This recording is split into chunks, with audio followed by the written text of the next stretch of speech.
Hi, welcome to another episode of Live on What You Grow. I'm going to talk to you about harvesting and freezing this rhubarb. Rhubarb is just such a fabulous food, and a lot of people don't understand how important it is. So this is a very important food for living on what you grow. So I'm going to talk to you about the health benefits of it later. But in our former life, before we really started getting serious about living on what we grew, we would just harvest maybe one harvest in the springtime when the strawberries come in, and Anne would make some strawberry rhubarb pie or a strawberry rhubarb crisp, and we didn't really see it as a serious food source. And this is a serious food source. And like I said, I will tell you about the health benefits once we get into the house. But I want to show you what we do. And of course, you probably know this, and maybe you don't, but the leaves are poisonous, so you don't want to eat the leaves. And it's actually, they're high in oxalic acid, and that is something that could be harmful for you. If you let them just grow and don't harvest them, you get these really skinny stalks. And that's okay, it's perfectly edible, but look at how skinny that stalk is. And that's because it's not getting enough light, so the leaves are reaching for the light, just like your seedlings do when you don't get enough light, that they get tall and spindly and they fall over and they die. It's the same principle here. What you saw me do is I did not cut that stem, I pulled it out. And that's what it looks like when you pull it out. That's the proper way to harvest. Now what I want to do is I want to take out any diseased or damaged leaves or leaves that are yellow. And I want to take out the ones that are interfering with the walkway. So I will pull out these. See, this leaf, there's kind of something that is wrong with that leaf. The stalk is still good, but I'm clearing out that walkway. So here's a yellow one in here.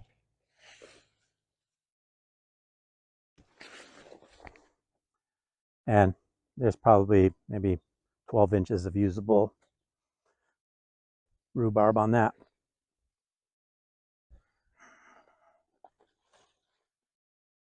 Once the leaves start to get damaged, maybe they're got eaten by some bugs, that they don't really have too much of a photosynthesizing value. The photosynthesizing value is going to come from these newer, younger, and they're healthier leaves. So we're going to pull these out. But now there is a beautiful rhubarb stalk.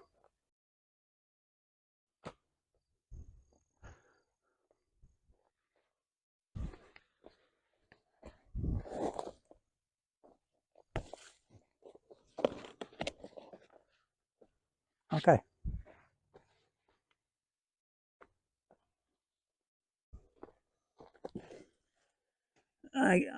That's all that I'm going to pick now. I actually picked about 40 others earlier today.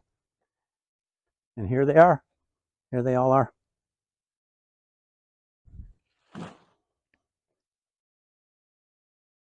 Now, one last thing about harvesting this rhubarb is that, like I said, at one point in our lives, we would just use the rhubarb once in the spring and make that strawberry rhubarb pie, and then it would just grow and we would never use any of it. So when it starts to get into October, I'm going to start harvesting it heavily. I usually freeze it all, but when I know that there is a killing frost that is coming, I am going to harvest every single one of these stalks. We're living on what we're growing here, and we don't want to let that food go to waste. So let's go over and trim these leaves off. Before I do that, let me just show you one thing that we made about 20 years ago. So it's something that holds water, attracts birds, and birds are definitely beneficial for our garden. So I said that the rhubarb leaves are toxic, so we want to remove the leaves. And I've got a lot that I've done here. Okay, now, as you can see, this is one that was really yellow and bad. This is rotten all the way through. So we don't want to do that, but you definitely want to pick those and get them out of the garden. You get bad spots like that, just cut those off too. I'm not going to cut each and every one of these on the camera because you don't need to be seeing me do all of this, but we're going to shut the camera off and then I'm going to head down to the kitchen and we are going to start preparing these for freezing. Okay, here we are in the kitchen. We are about to process this mountain of rhubarb stalks that we have here.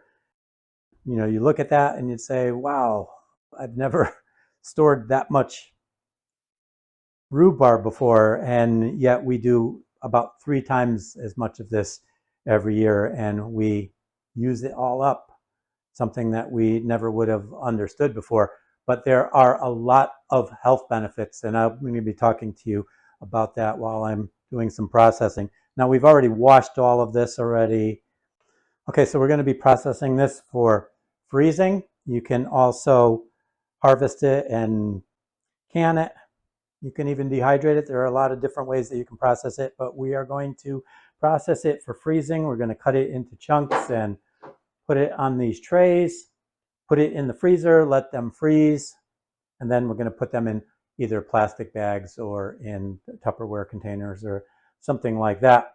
The reason why that you want to put them on these trays and do that first is so that they don't stick together, and then when you put them in the bags you can just get them out very easily.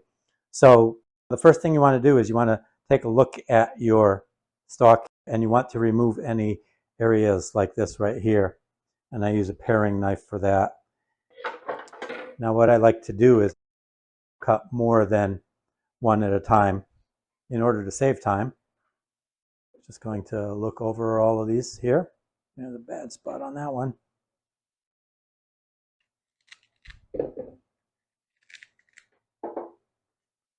And you look and you see that the bad spot goes a little deeper, and you just keep cutting till the bad parts are gone.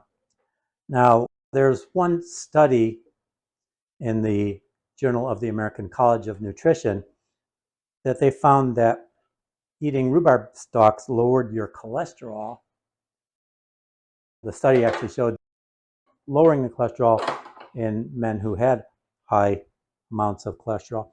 So you're going to cut this, by the way, in the length that you're going to be using.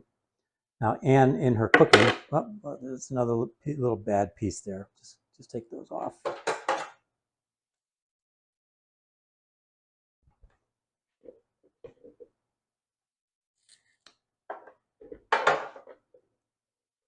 So I'm going to talk to you about the health benefits while I'm doing this. So Anne likes, in her cooking, she likes them in about 1/2-inch pieces. So I'm going to cut hers in 1/2-inch pieces. You can actually cut them all in 1/2-inch pieces. The only reason that you would want to not cut them in such small pieces is because I'm going to be putting them in the blender, and it's just to save time.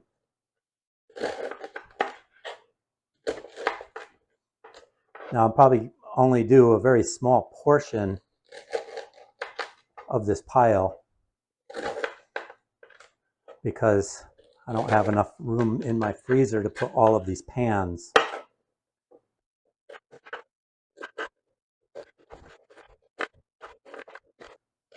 Now, like I said, I put them in my smoothies.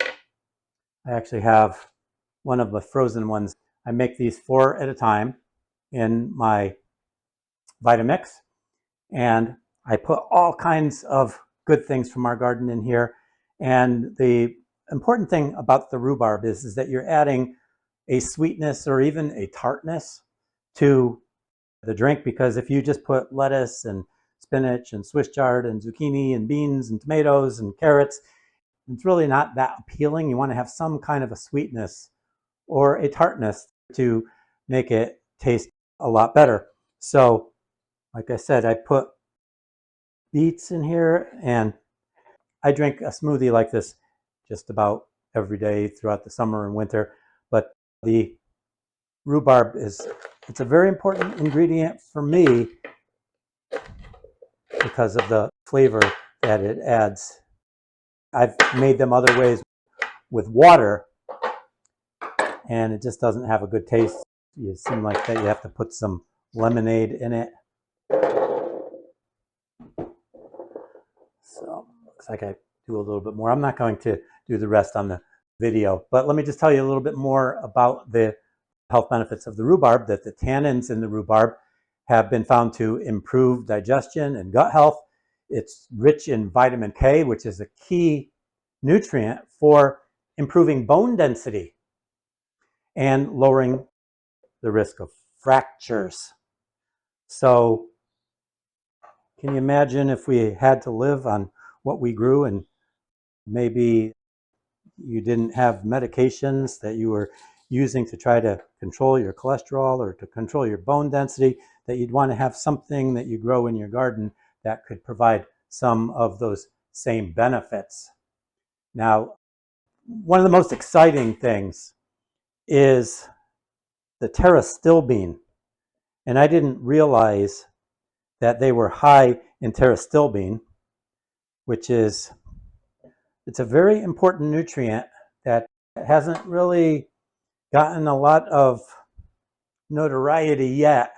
It hasn't really become really well known, but I worked for a nutrition company. I was the owner of a nutrition company for about 12 years. And the Pterostilbene that we were using actually came from blueberries. There are just some amazing benefits of the Pterostilbene. It's really something that you really should look up online and do a little bit of study on that. It is something that is absolutely amazing. It is something that has been found to reverse Alzheimer's disease. And I'm not making a claim here. I'm just saying what the studies say. You're not going to cure Alzheimer's by eating rhubarb. That's for sure. You're not going to. The Pterostilbene that we used to do that was very high concentrations, but it still has that property to it. So it's going to be something that is going to perhaps keep you healthy. And that's what it's all about. Pterostilbene also helps people with stem cells. And you may have heard about stem cells and how the doctors have been using stem cells to cure things like heart disease and liver disease, things with the adrenal glands, all kinds of things. A stem cell is actually produced in your bone marrow. So the Pterostilbene is not stem cells. Your body makes its own stem cells, and these stem cells that are created in the bone marrow because of the Pterostilbene helps your body to produce it and activate it and transport it to wherever it is needed. It can become a heart cell. A stem cell can become any other cell, because you may not understand this, but they're not differentiated. Like a liver cell can't travel to the heart and become a heart cell. And a kidney cell cannot travel to the brain and become a brain cell. But a stem cell doesn't have an identity, is what I was trying to say. So because it doesn't have an identity, it can travel through the bloodstream and it can go to where it is needed, and it can become a heart cell or a liver cell or a pancreas cell, and to help to repair degeneration in any of those parts of the body. So you might want to look up stem cells and Pterostilbene. You might want to look and understand what kind of things that your body can use with these kind of foods. We were very excited about the results that we were getting with that Pterostilbene product that we had. Unfortunately, bad things happened with the economy and we had to go out of business. and supply chain issues and things like that. So this is what I'm doing now. But if you're going to live on what you grow, you're not going to be buying products. You're not going to be buying Pterostilbene. You're going to be living on what you grow.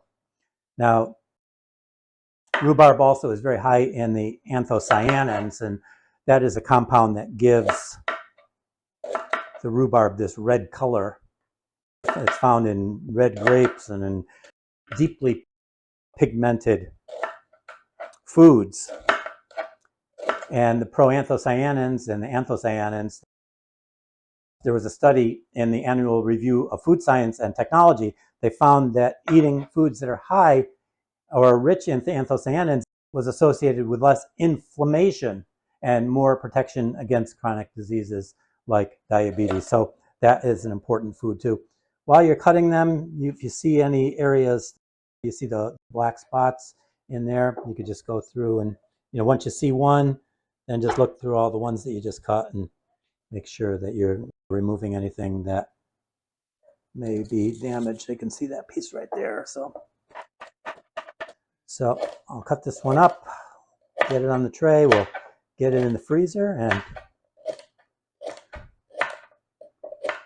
I could probably get 2 trays in the freezer now, and then after they're frozen, like I said, I can put them into the plastic bags and then put a few more. Okay, I could get one more on there.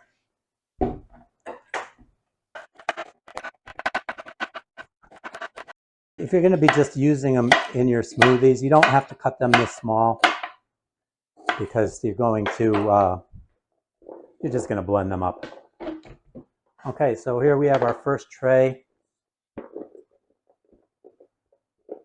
of rhubarb. I'm just going to throw that in the freezer for about an hour, and then take them out and put them into one of these 2-quart bags or 3-quart bags or whatever this is. And I will probably get maybe about 5 or 6 of those bags just from this batch. I have other batches that are already in there that I've been using. I hope that you understand about this. It is a perennial. It is something that pretty much grows on its own. It is something that is just so easy. It provides those roots down into the soil for the mycorrhiza. There's just a lot of reasons why you want to have perennials, and there's a lot of reasons why that you want to grow rhubarb. So we will see you on the next video. Thanks for watching.